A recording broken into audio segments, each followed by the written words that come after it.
Bonjour à tous, bonjour et bienvenue. Vous voici à la conférence sur le thème développement de soi. En fait, c'est organisé par Teens Up, donc, qui vous accueille ce matin.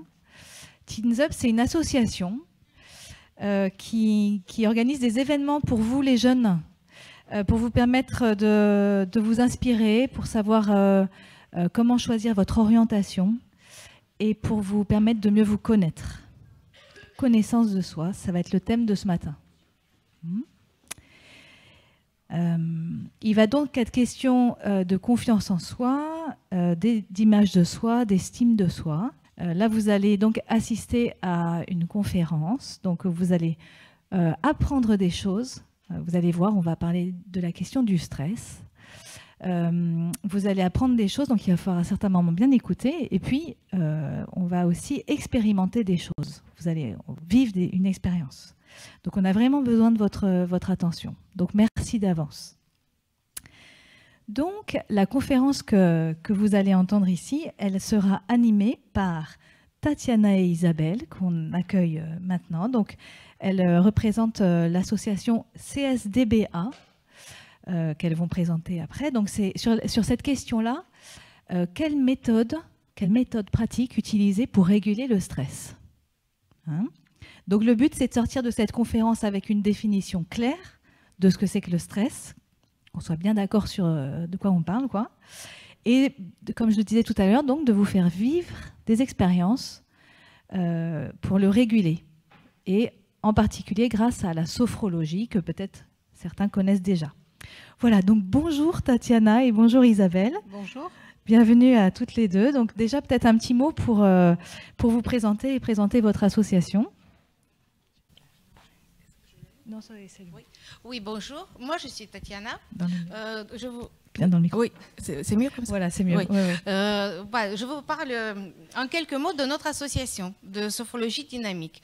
Nous sommes plusieurs sophrologues qui sont unis dans un groupe depuis l'année 2014 et nous travaillons beaucoup avec des collèges, avec des lycées, avec les enfants, les adolescents pour partager cet outil qui est magique pour nous. Nous avons vu les bienfaits sur nous-mêmes et nous avons décidé de partager avec vous. Et nous allons dans les écoles, dans les collèges, nous faisons des ateliers et nous vous apprenons quelques exercices de sophrologie pour pouvoir gérer votre stress, mieux vivre la vie, avoir la confiance en vous, meilleur sommeil et vous constituer une boîte à outils avec ces quelques exercices et servir dans toutes circonstances de votre vie. Voilà. En parlant de moi je suis sophrologue depuis l'année 2020. J'aime beaucoup mon métier et je vois les personnes comme vous, de votre âge, plusieurs fois par la semaine. Voilà, ça me fait très plaisir aujourd'hui de parler du stress. De vous parler du stress et de vous présenter avec Isabelle quelques outils qui vous aideront certainement. Merci. Alors bonjour à tous, moi je suis Isabelle. Alors moi je termine ma certification, c'est-à-dire que je vais être certifiée sophrologue dans un mois à peu près. Et ça fait 2 ans que je suis en formation et en fait je fais ça pour moi, je fais cette formation pour moi, mais également pour la transmettre, tout comme Tatiana, tout comme notre association, la transmettre et transmettre tous ces outils dont vous allez avoir besoin en fait tout au long de votre vie. On a besoin de ces outils quand on voit le panel de possibilités de ces exercices. En fait, ça peut nous accompagner tout au long de notre vie. Voilà. Donc, je crois que merci donc pour cette présentation. Je crois que maintenant vous allez nous faire vivre un premier petit exercice de sophrologie. Alors, il faut passer la slide. Oui. Merci. Donc déjà, ce qu'on explique avec la sophrologie, c'est que, alors on va vous expliquer un petit peu ce que c'est, hein, qu'est-ce que la sophrologie, et après quelle est l'utilisation pour, par exemple, réguler le stress. Mais tout d'abord, ça se vit, la sophrologie. Donc là, je vais vous proposer un petit exercice tout simple. Je vais vous demander de frotter vos mains. Merci. Voilà, de frotter vos mains Alors, avec l'intensité que vous voulez, vous pouvez frotter, vous pouvez caresser, vous pouvez tapoter, taper des mains. Voilà. Vraiment, expérimenter le mouvement. Voilà, voilà. Et ensuite, une fois que c'est bon, que vous estimez que vous avez assez frotté vos mains, vous allez les poser sur vos genoux ou sur les tables. Et là, vous allez fermer les yeux et vous allez essayer de sentir toutes les sensations que vous pouvez percevoir dans vos mains. Alors, est-ce que ça picote? Est-ce que ça fourmille? Peut-être un changement de température aussi. Peut-être vous pouvez sentir une autre sensation qui vous est propre, qui est à vous. Et laissez venir cette sensation et peut-être la nommer. Voilà, qu'est-ce que je ressens là dans mes mains?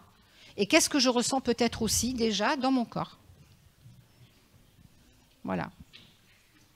Est-ce qu'il y en a qui veulent dire ce qu'ils ressentent? Oui? Oui? Des frissons? D'accord. Et ça fait du bien. Très bien. On va en prendre encore 2 ou 3. Vas-y. Ça fait des frissons aussi? Des fourmis. Ah, des fourmis. D'accord. OK. Et toi?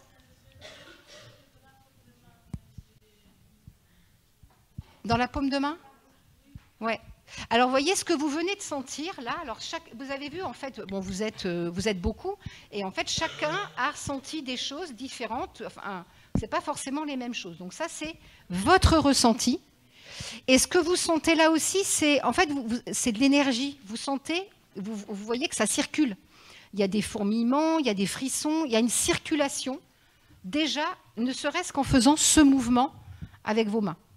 Voilà. Donc ça, c'est une première expérimentation de tous les exercices après qu'on peut mettre en place pour réguler, entre autres, le stress, pas que, mais aussi. Voilà. On va vous proposer aussi un deuxième exercice. Oui, le deuxième exercice, je vous propose, nous allons imaginer que nous sommes invités à un anniversaire. Il y a une pinata qui est devant vous. À un moment donné, ça se reverse sur vous avec des confitis, des bonbons, etc. Tout le corps est couvert de confitis.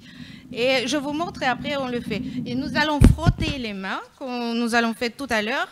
Les mains sont chaudes. Et nous allons enlever tous les confitis de notre visage, des cheveux, le cou.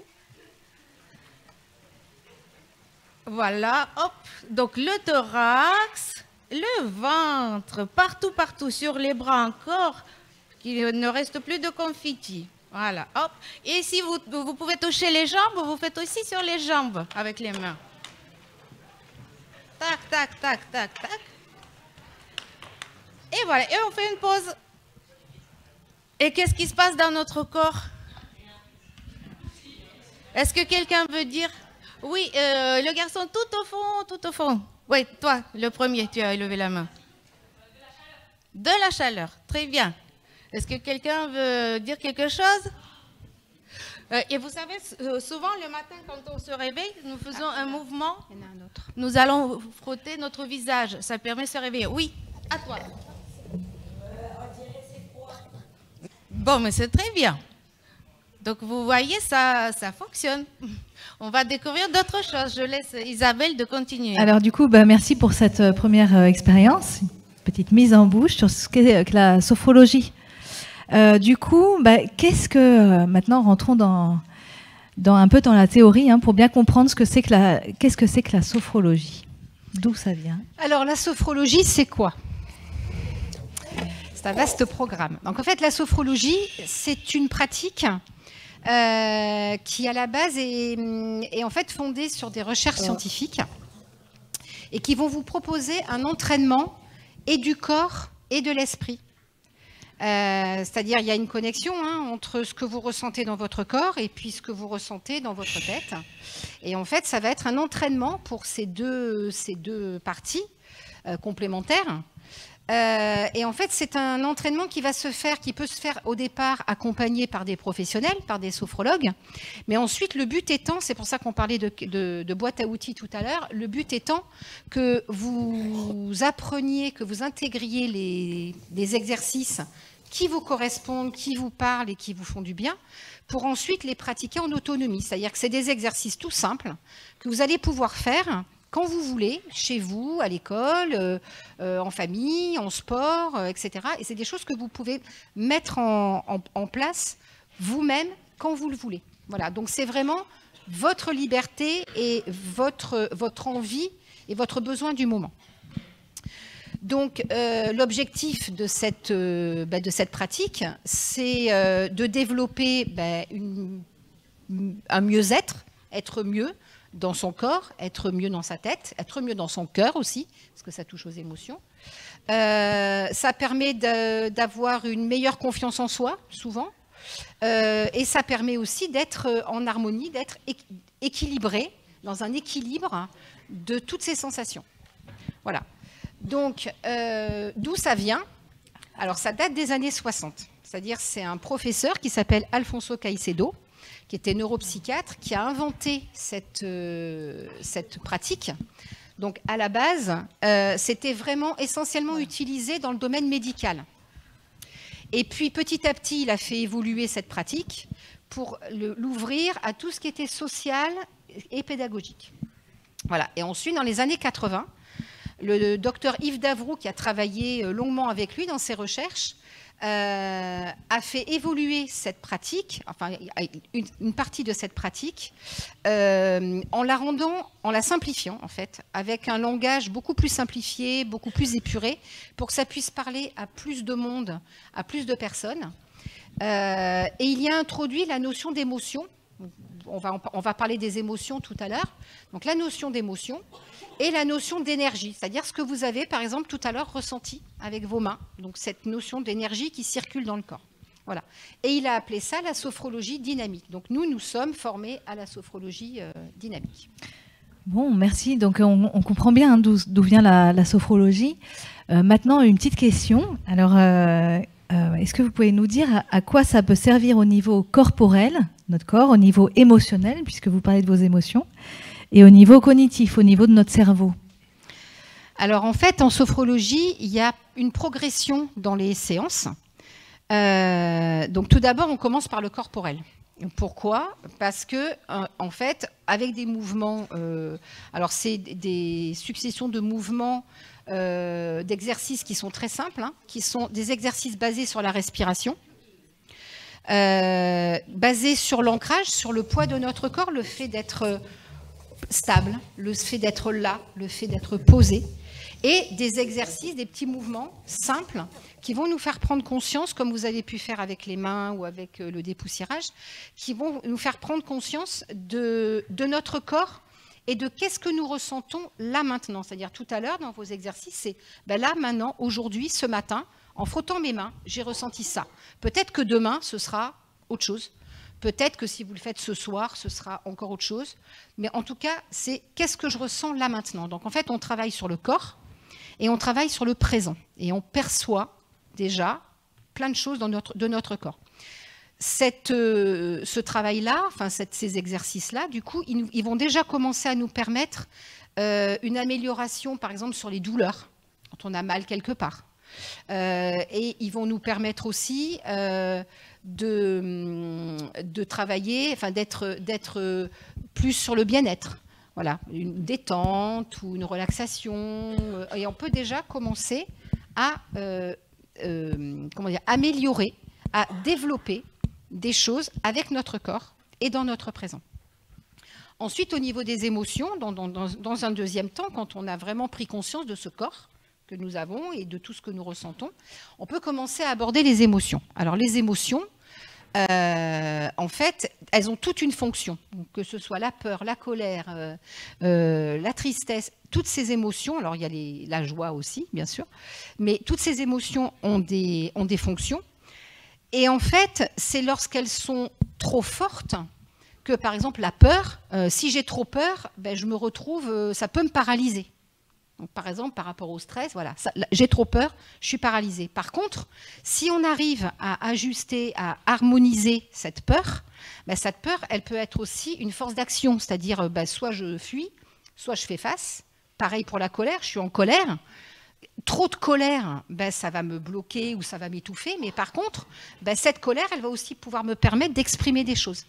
Donc en fait, la sophrologie va vous aider à travailler sur ces émotions, à les appréhender, à les découvrir, à voir où est-ce que je ressens cette émotion dans mon corps, et puis à pouvoir, avec des outils, les équilibrer.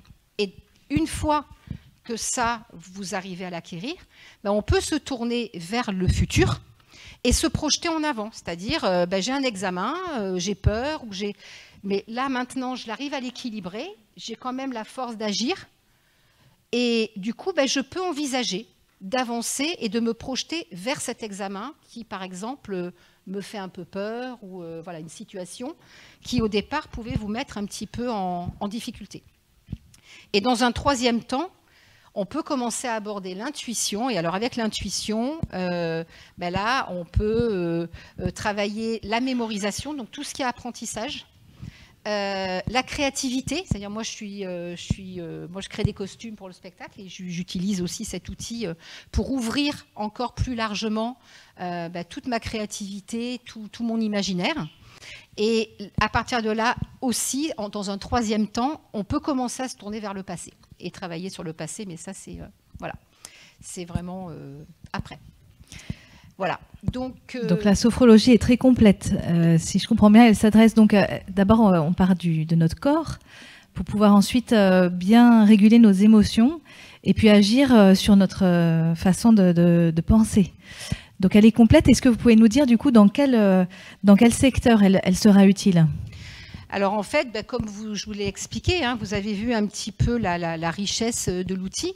Donc on l'utilise dans le médical, bien sûr, comme à l'origine. On peut l'utiliser dans l'éducation nationale et puis tout ce qui est éducatif, tout ce qui est enseignement, parce que là, vous êtes au collège, au lycée, et puis ensuite il va y avoir le bac, et puis après il va y avoir un Parcoursup, il va y avoir un projet professionnel. Et puis après, on rentre dans la vie active, il y a des entreprises, donc on l'utilise aussi en entreprise. On peut l'utiliser dans le sport, et je vous donnerai un exemple tout à l'heure, en sport. Ça s'utilise en création artistique. Il y a beaucoup de metteurs en scène qui utilisent la sophrologie pour faire un accompagnement pour les comédiens, par exemple. Enfin, voilà. Et donc, il y a une variété d'utilisation pour plein de moments, en fait, de notre vie. Et particulièrement, donc du coup, on reprend toujours la thématique de la confiance en soi, la thématique aussi, la possibilité aussi de changer sa posture, sa manière de se tenir. Moi, j'ai un atelier avec des personnes qui travaillent en spectacle, qui ont des outils un petit peu lourds, et en fait, ça permet aussi de travailler sur toutes les tensions musculaires. Voilà, ça vous donne vraiment des outils multiples. Voilà, tout au long de votre parcours. Du coup, vous disiez un petit exemple avec le sport ? Alors, petit exemple avec le sport. En fait, ça fait des années que le sport utilise un accompagnement sophro pour faire des préparations mentales. Donc, ça a commencé dans les années, je crois, 1967 avec l'équipe olympique de ski suisse, qui s'est fait accompagner par un sophrologue qui leur a fait une préparation mentale en la couplant avec l'entraînement physique. Et il faut savoir alors maintenant, donc le sport a vraiment très très largement contribué à faire connaître la sophrologie dans tous les domaines sportifs. Il y a énormément de médailles olympiques qui ont été remportées par des sportifs qui ont fait ces accompagnements. Alors on parle de Yannick Noah par exemple. Je ne sais pas si vous connaissez Yannick Noah, qui lui a fait cet accompagnement-là. Mais dernièrement, il y a une semaine ou deux, j'ai entendu parler une tenniswoman qui s'appelle Caroline Pérez, je crois, et qui a fait un accompagnement sophro et qui a gagné un master. Voilà. Pardon ? Garcia, pardon. Oui. Voilà, donc elle a remporté, et donc elle a eu un accompagnement sophro entre autres. Donc voilà, et donc pour le sport, ça va vous permettre de détendre, ce que je disais aussi tout à l'heure pour mon équipe, ça va permettre de détendre toutes les tensions musculaires. Ça permet d'augmenter la confiance en soi, ça permet d'augmenter aussi la concentration. Ça peut gérer aussi donc, les angoisses qui peuvent être liées à des blessures, c'est-à-dire qu'il y a des sportifs qui se blessent, il y a vraiment une montée d'angoisse, d'anxiété, et en fait, ils vont avoir également un accompagnement par la sophrologie. Et ça peut vous permettre aussi, il y a pas mal de sportifs qui vont aussi travailler ce qu'on appelle la visualisation positive. Donc en fait, c'est une visualisation de leur parcours, en ski par exemple, leur parcours à venir, en travaillant sur je réussis ce parcours, je le visualise et je le réussis et je gagne. Voilà. Et en fait, il y a tout ce travail, toute cette approche avec des outils que peuvent offrir la sophrologie. Et du coup, donc là, on parle du sport, mais vous avez la possibilité, enfin, on reprend un peu aussi des schémas qu'il peut y avoir là aujourd'hui, que vous pouvez peut-être vivre à l'école, hein, des détentes de tension, des visualisations de projets pro par exemple, ou d'examens, ça se passe bien, voilà, et réguler ce stress ou réguler toutes les tensions qu'il peut y avoir. Et du coup, la sophrologie va vous donner, on reprend l'idée vraiment qui est très importante, hein, de boîte à outils, parce que c'est vraiment le pratiquer en autonomie. Et donc avoir cette boîte à outils avec vos exercices, les exercices qui vous parlent, et pouvoir à tout moment sortir un exercice, et puis le pratiquer, et puis l'expérimenter. Voilà. Donc du coup, si on fait un focus sur cette question de la gestion du stress, parce que ça c'est une question dont on entend parler souvent, et le stress, alors du coup, pour bien comprendre de quoi on parle, Tatiana, qu'est-ce que le stress, comment il se manifeste? Oui, tout à fait. Donc nous allons voir ensemble qu'est-ce que c'est le stress et comment ça fonctionne. Le stress, c'est un état, en fait, c'est une réaction de l'organisme face à un événement qui vous arrive, un événement réel ou imaginaire. Pour faire simple, vous savez, le stress, ça existe depuis la période préhistorique. Imaginez l'homme préhistorique qui est parti chasser le mammouth. Donc voilà ce qui se passe en réalité. Et donc ça reste un petit peu, le schéma reste un petit peu la même. Donc quand on est stressé, est-ce que ça vous arrive d'être stressé des fois? Qu'est-ce que vous ressentez? J'ai mis au tableau, donc il y a des mots. Est-ce que quelqu'un a vécu des choses pareilles? Oui, à toi. D'accord. Mal à l'estomac, oui. Oui. Oui, voilà, donc ce sont des mots qu'on a mis pour définir comment le stress se manifeste dans notre corps. Donc nous pouvons avoir des palpitations, le cœur qui bat plus fort, les mains froides ou moites, on peut sentir une boule à l'estomac, on peut sentir des spasmes musculaires aussi, donc pas très agréable. Et donc, revenons à l'homme préhistorique. Tac. On revient sur le schéma. Voilà. Donc, l'homme préhistorique, il a reçu une image. Donc, il a vu un mammouth. Donc, son cerveau reçoit le message, il y a un mammouth, c'est un danger. Et qu'est-ce qui se passe dans son corps? Donc, il a des pupilles qui se dilatent pour une meilleure vue. Son cœur commence à battre plus fort. Il y a un surplus d'énergie parce qu'il pense que soit il faut fuir, soit il faut le combattre. Ensuite, qu'est-ce qui se passe? Donc ça, c'est la première étape. La deuxième étape, qu'est-ce qui se passe dans le corps? C'est les organes non essentiels, comme l'estomac, la peau, se contractent. Donc c'est pour ça que nous sentons cette boule au ventre. Il est prêt à agir. Le foie produit de la glucose qui donne de l'énergie dans le corps, donc il est prêt à soit combattre, soit fuir. Donc quand nous avons le stress, nous avons deux options, soit fuir, soit lutter. Donc l'homme préhistorique, qu'est-ce qu'il fait? Il lutte, il a combattu le mammouth, il est content, il a de quoi manger, il a dépensé toute son énergie et il est content. S'il fait une fuite, c'est une réaction aussi. Il a couru, il s'est sauvé, il dit, bon, il n'y a pas de mammouth pour manger, mais au moins je sauvais ma vie. Il a dépensé son énergie, il a dépensé tous les acides gras dans son corps et tout ce qui était en trop, enfin la glucose. Et donc, il reste tranquille, tout se passe bien, il continue sa vie tranquillement. Sauf que nous, dans notre société actuelle, nous vivons le stress différemment. Souvent, donc, on ne peut pas se battre dans la société. Si nous avons des disputes, souvent, s'il y a des disputes, on dit rien à personne, on garde pour nous. Si nous avons une mauvaise note ou s'il y a une évaluation à faire, nous sommes stressés, nous ne parlons pas et nous gardons ça pour nous. Donc le stress est vécu, mais nous n'avons pas fait une réaction. Nous n'avons pas dépensé tout ce que l'organisme a produit en plus. Et là, il faut faire attention, parce que si ça nous arrive, donc tous les surplus d'énergie, de glucose, etc., des acides gras, ils peuvent commencer à abîmer l'organisme.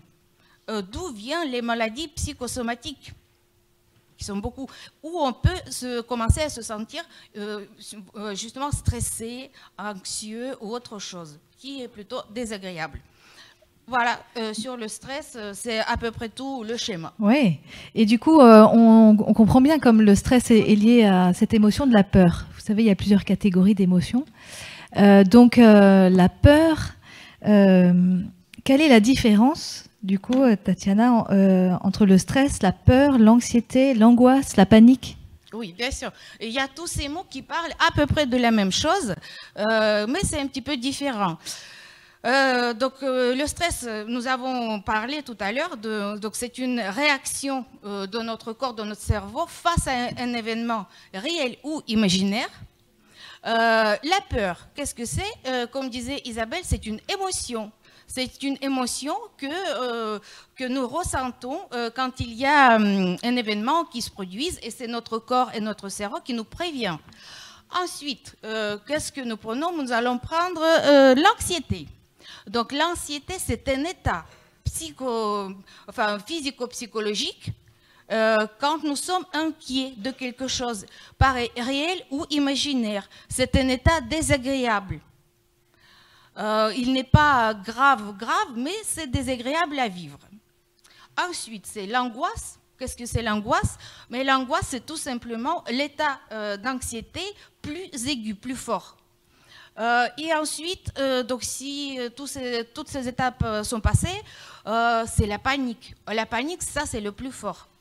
C'est vraiment l'état d'anxiété, d'angoisse aiguë. Donc ça, c'est assez grave. Enfin, déjà, si quelqu'un commence à sentir la peur, l'anxiété, il faut parler à ses parents, à des adultes à qui on fait confiance, aux copains, etc. Il ne faut jamais attendre l'étape de panique ou d'angoisse.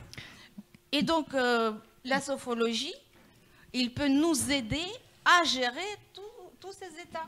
D'accord, donc en fait, il y a plusieurs niveaux, c'est ça, il y a plusieurs paliers. Et la sophrologie est une méthode donc, pour réussir à réguler ce stress, justement. Tout à fait, oui.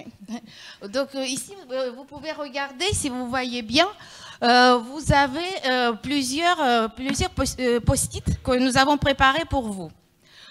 Si je suis stressée, qu'est-ce que je peux faire?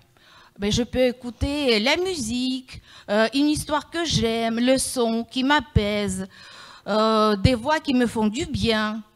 Je peux confier ma tristesse, mon angoisse à quelqu'un. Je peux prendre une petite feuille et faire la liste et après retrouver ces personnes. Je peux aussi utiliser mon corps. Je peux faire du sport, je peux aller courir, jouer avec mon chien, faire du vélo. Je peux aussi me dire des choses, m'encourager moi-même, me dire oui, je suis fort, je vais y arriver, ou je suis calme, allez, je vais me détendre, je regarde un film avec mes parents et tout va aller bien. Aussi, je peux penser à des choses qui me font du bien, et donc ça nous fait un petit schéma. Qu'est-ce que je peux préparer par moi-même pour mon corps? Et donc ça nous donne une idée aussi. Qu'est-ce qui est sophrologie? Parce que là, je n'ai pas mis le nom que c'est la sophrologie, mais nous avons des exercices physiques, c'est de la sophrologie. Quand on imagine quelque chose, c'est de la sophrologie. Et ça nous prouve effectivement que la sophrologie, c'est un outil par excellence qui peut nous aider dans la gestion de notre stress, si cela nous arrive. Super, bah voilà plein de belles solutions, hein, et en fait qui montrent bien que vous êtes responsable, enfin chacun de nous, on est responsable, on peut agir sur notre stress, voilà. Et donc je crois que vous vouliez proposer à nouveau un petit exercice à vivre là de sophrologie. Alors oui, on va peut-être pouvoir, alors je regarde, on a encore un tout petit peu de temps pour vous proposer peut-être un dernier exercice avant la conclusion, et sachant qu'après, je vous dirai, nous avons un stand où vous pourrez venir prendre des renseignements. Donc là, on va faire une respiration. Là, tout à l'heure, nous avons fait le frottement des mains, voilà, le corps. Là, nous allons faire une respiration. Alors, c'est un outil très simple et que vous pouvez faire justement à un moment donné si vous sentez qu'il y a quelque chose qui vous est désagréable, qui ne va pas, qui vous angoisse, qui vous stresse, ou simplement que vous voulez calmer un petit peu. Ça s'appelle la respiration à la paille. Donc en fait, pareil, si vous êtes d'accord, nous allons tous fermer les yeux. Voilà, c'est plus simple. Et vous allez prendre des inspirations, inspirer. Et expirez. Alors vous inspirez, nous allons inspirer en faisant passer l'air donc entre nos narines. Nous sentons l'air qui passe par nos narines sur l'inspiration. Et nous sentons l'air qui ressort entre nos lèvres par notre bouche. Nous renouvelons, chacun à notre rythme. Prendre conscience de cette respiration, de ce souffle.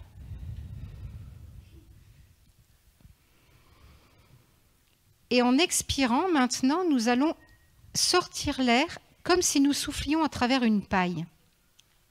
Nous imaginons une paille entre nos lèvres et nous soufflons l'air lentement à travers cette paille. Et puis nous recommençons, nous inspirons et nous soufflons à nouveau à travers cette paille. S'il vous plaît. Le plus profondément possible. Sérieusement. Nous en faisons encore une ou deux.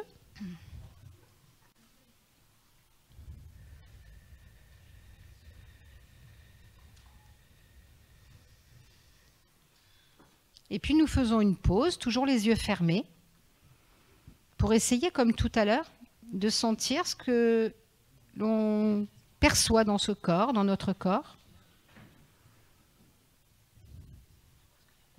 Peut-être qu'est-ce que je ressens entre le début de la séance et maintenant.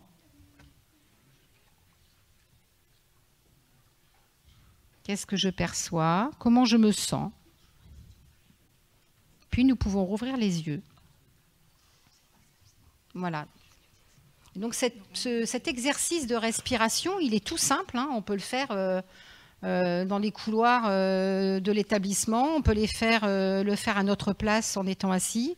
Moi, je le fais par exemple dans le bus, vous voyez, quand je sens qu'il y a trop de monde ou que j'ai chaud. Enfin, voilà, chacun peut l'expérimenter. C'est quelque chose de facilement expérimentable. Et voilà. Et donc, il y a plein d'autres exercices, évidemment. Alors, il nous reste à faire 3 remerciements. D'abord, un grand merci Isabelle et Tatiana pour ces... On peut les applaudir tout doucement, parce qu'on est dans un état... Mais on peut les applaudir. Merci à vous tous. Merci beaucoup.